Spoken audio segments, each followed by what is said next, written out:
Assalamualaikum warahmatullahi wabarakatuh. Perkenalkan, nama saya Tatang Nasrullah.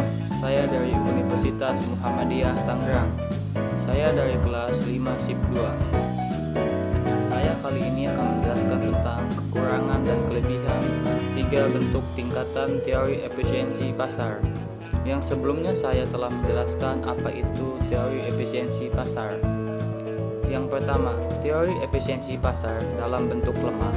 Kekurangannya, jika hipotesis pasar bentuk lemah terpenuhi dan akibatnya harga adalah bebas dari bentuk harga saham historis, maka dikatakan bahwa perubahan-perubahan harga akan mengikuti kaidah jalan acak atau random walk, manakala pengujian hanya dilakukan terhadap perubahan harga secara historis. Itu adalah kekurangan apabila teori efisiensi pasar dalam bentuk lemah.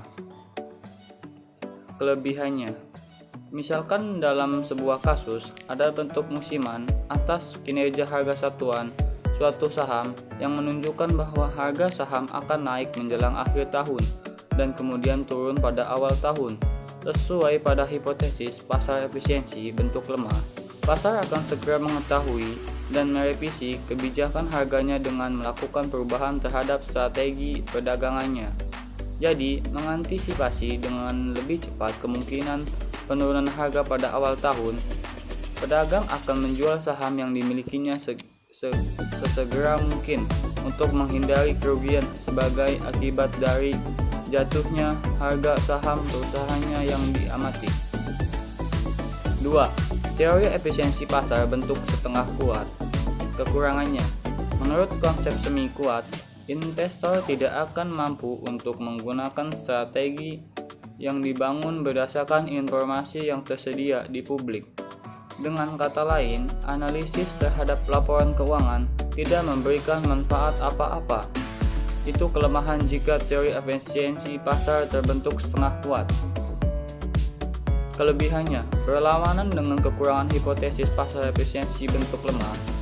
Pada pasar efisiensi bentuk setengah kuat, ada banyak investor yang berpikir bahwa mereka dapat memperoleh keuntungan dengan melakukan pengamatan secara seksama terhadap informasi publik yang tersedia di pasar, khususnya informasi akuntansi.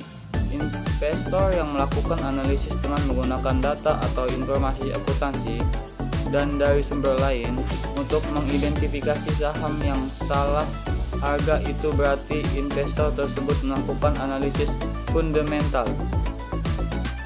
3. Teori efisiensi pasar bentuk kuat.